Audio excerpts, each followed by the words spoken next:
There are moments in life when pain does not explain itself. You pray and things still get worse. You try to do the right thing and life still falls apart. You do your best to be faithful, kind, patient, honest, and obedient to God, but trouble still finds its way into your home. And sometimes the hardest part is not even the pain itself. It is the confusion. Because when life hurts deeply, the heart does not only ask, "How do I survive this?" It asks something heavier. Why is this happening to me? Where is God? In all of this? Did I do something wrong? Is God punishing me? Why would a loving God allow this much pain? These are not easy questions. These are not questions people ask lightly. These are the questions whispered beside hospital beds. They are the questions people carry after burying someone they loved. They are the questions that rise in the heart when money is gone, when a relationship breaks, when betrayal cuts deep, when a dream dies, or when the future suddenly becomes dark and uncertain. And one of the beautiful things about the Bible is this. The Bible does not pretend these questions do not exist. God does not give us a scripture that ignores pain. He gives us a scripture that enters it, and one of the oldest and most powerful books in the Bible is built around this very struggle. The book of Job is not just a story about a man who suffered. It is a deep, honest, painful, and holy conversation about faith, grief, silence, misunderstanding, and the mystery of God. Job speaks to one of life's hardest questions. What do I do when life hurts and I do not understand why?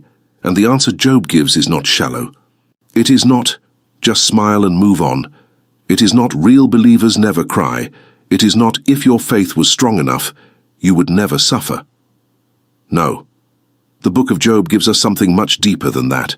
It shows us that faith is not only proven when life is easy. Sometimes faith is revealed when life makes no sense at all. Job begins as a man who seems to have everything. He is respected, he is blessed, he has family, wealth, servants, livestock, and a good name. But more than all of that, Scripture tells us that Job is a righteous man. He is not perfect, because no human being is perfect, but he is sincere before God. He fears God. He turns away from evil. He cares about his family. He lives with reverence, and that detail matters, because many people believe suffering only comes when someone has done something wrong. We like simple explanations. We like to think, if I do good, only good will happen. If something bad happens, then I must have done something bad. But Job's story breaks that idea. Job suffers not because he is wicked, but while he is righteous. That is one of the first great lessons of the book of Job. Suffering is not always punishment. Sometimes pain enters the life of people who are truly trying to follow God. Sometimes righteous people suffer. Sometimes faithful people cry. Sometimes obedient people lose things. Sometimes good people walk through seasons that feel deeply unfair. And if you have ever been in that place, Job's story speaks directly to you. Maybe you have said, "Lord, I tried to do what was right. Why is this happening?" Maybe you have looked at your life and wondered, "I was faithful, but I still got hurt." Maybe you have prayed, served, forgiven, endured, and still found yourself sitting in pain you did not expect. Job reminds us that suffering is not always a sign that God has abandoned you. Pain is not automatic proof that you are cursed. A hard season does not mean your faith is fake. A storm does not mean God has stopped seeing you. Job's life changes in one terrible wave after another. He loses his possessions, he loses his servants, he loses his children, then he loses his health. In a short time, Job goes from being honored and respected to sitting in ashes, covered with painful sores, broken in body and crushed in spirit. This is not ordinary sadness. This is grief upon grief, loss upon loss, shock upon shock. And when Job finally opens his mouth, he does not speak like a man trying to impress religious people. He speaks like a man in pain. He curses the day he was born. He asks why he did not die at birth. He cries out. He complains. He questions. He does not understand what God is doing.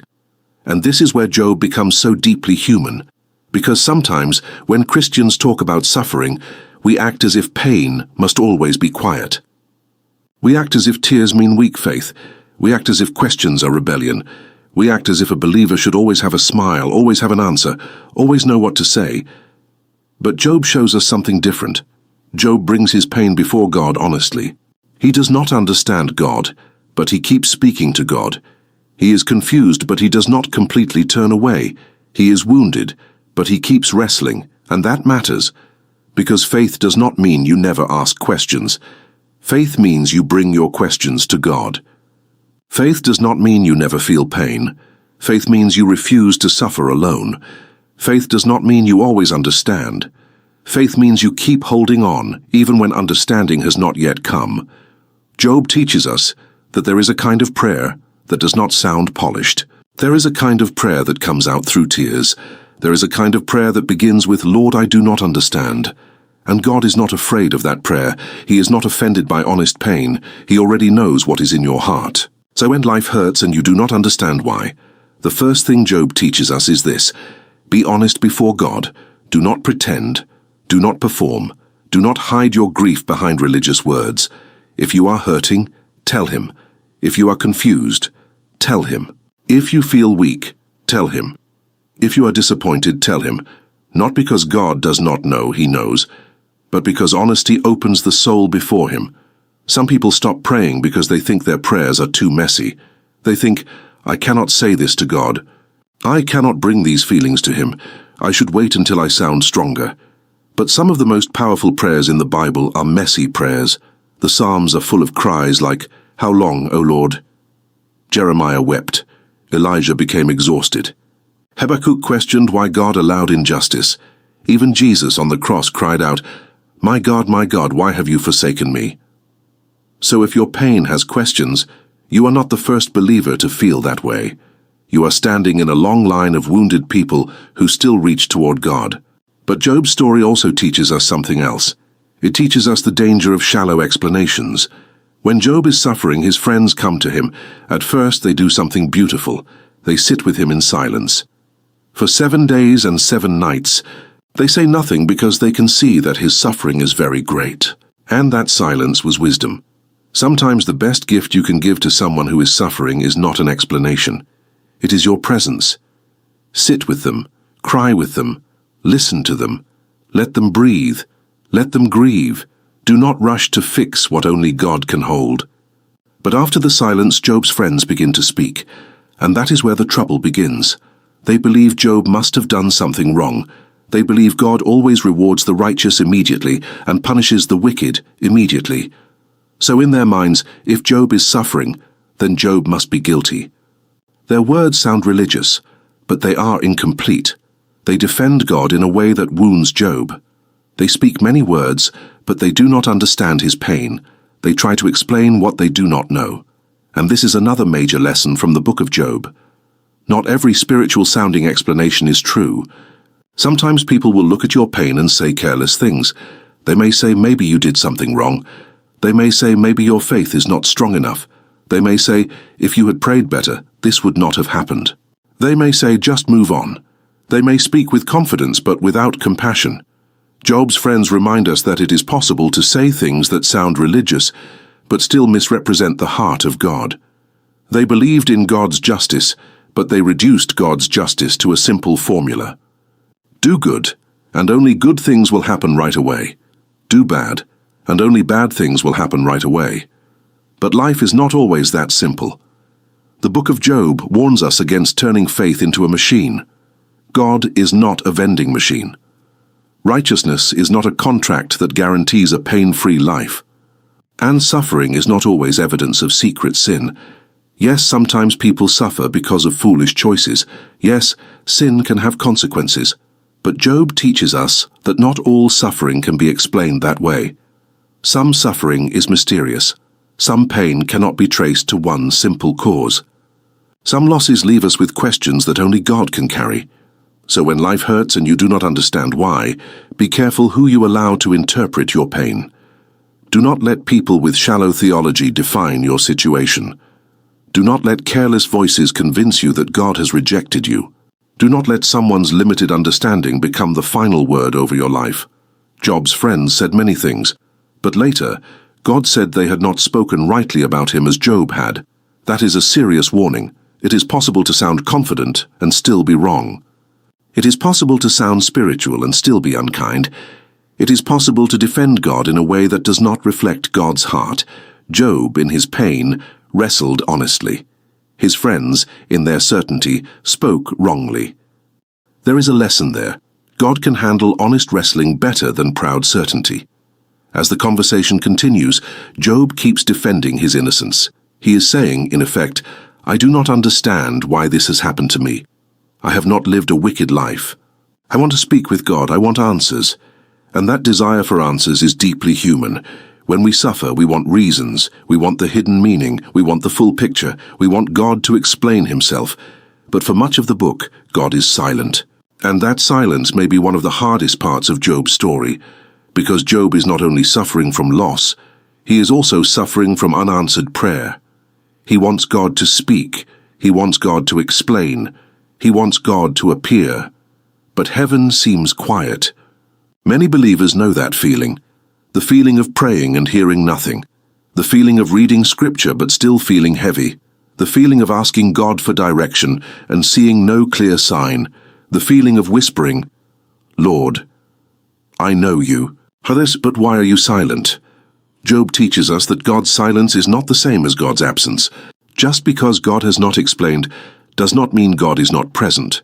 Just because you cannot see his hand does not mean he has removed his hand. Just because you have not heard the answer yet does not mean your prayer has been ignored.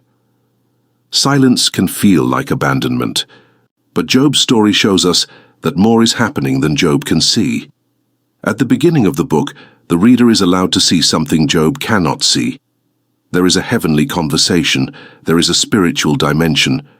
There are things happening beyond Job's understanding. Job does not know the full story. His friends do not know the full story. His wife does not know the full story. Only God knows the full story, and that is one of the deepest truths in the book. Your visible situation is not the whole story. What you see is real, but it is not all there is. Your pain is real, but it is not the whole picture. Your loss is real, but it is not the final chapter. There are things God knows that you do not know. There are things God is doing that you cannot yet trace. There are battles you cannot see. There are purposes beyond your immediate understanding. That does not make pain easy. It does not erase grief. It does not mean you should pretend everything is fine. But it gives faith a place to stand. When you do not understand why, you can still trust that God understands what you cannot. This is where Job's famous words become so powerful. "Though he slay me, yet will I trust in him." That is not the statement of a man who has all the answers. That is the statement of a man choosing trust in the absence of answers. This kind of faith is not shallow. It is not cheerful denial. It is costly trust. It says, "God, I do not understand you right now, but I will not let go of you." It says, "God, I cannot explain this pain, but I still believe you are greater than my pain." It says, "God, I do not know what you are doing, but I know you are still God." That is one of the hardest and holiest places a believer can stand. Trust without explanation. Worship through tears. Faith in the dark. Eventually, after long chapters of debate, God speaks. But when God finally answers Job, he does not answer in the way many people expect. God does not sit Job down and explain every detail of the heavenly conversation. He does not give Job a list of reasons. He does not say, "Here is why this happened, point 1, point 2, point 3. Instead, God reveals himself. He speaks out of the whirlwind, and he asks Job questions about creation. "Where were you when I laid the foundations of the earth? Have you commanded the morning? Do you know the storehouses of the snow? Can you bind the chains of the Pleiades? Do you give the horse its strength? Does the eagle soar at your command?" At first it may sound strange. Job asks why he is suffering, and God responds by showing him the greatness of creation. But God is doing something deep. He is lifting Job's eyes from the small circle of his pain to the immeasurable greatness of God. God is not mocking Job's suffering. He is not saying your pain does not matter. He is showing Job that the universe is held by a wisdom far greater than human wisdom. There is an order Job cannot fully see. There is a power Job cannot control. There is a wisdom Job cannot comprehend. And if Job cannot fully understand the mysteries of creation, how can he fully understand the mysteries of suffering? God's answer is not, "Your pain is small." God's answer is, "You are not God, but I am." And strangely, that is what Job needed. Because in deep suffering, we often think the greatest comfort would be an explanation. We think, if God would just tell me why, then I would be okay. But sometimes, what the soul needs most is not an explanation. It needs a revelation of who God is. Because an explanation may answer the mind for a moment, but only God Himself can steady the soul. There are some things you could understand and still not be healed. There are some reasons you could know and still feel empty. There are some answers that would not remove the grief. But when God reveals His presence, His power, His wisdom, and His nearness, the soul finds a deeper rest. Job never receives the full explanation, but he receives an encounter, and after God speaks, Job responds with humility. He says, "I had heard of you by the hearing of the ear, but now my eye sees you." That is a turning point. Job moves from hearing about God to encountering God. His suffering becomes the place where his knowledge of God deepens. Now, this does not mean suffering is good in itself. Pain is painful. Loss is loss. Grief is grief. But God is able to meet us in suffering in a way that changes us. There are things people learn about God in the valley that they never learned on the mountain. There are depths of prayer that are born in tears. There is compassion that grows through affliction. There is humility that comes when life reminds us we are not in control. There is a kind of faith that becomes stronger, not because it avoided the storm, but because it survived the storm while clinging to God. Job teaches us that when life hurts, and you do not understand why, you may not receive every answer you want, but you can still receive God Himself. And God is not a small comfort. He is the Creator, He is the Sustainer. He is the one who laid the foundations of the earth.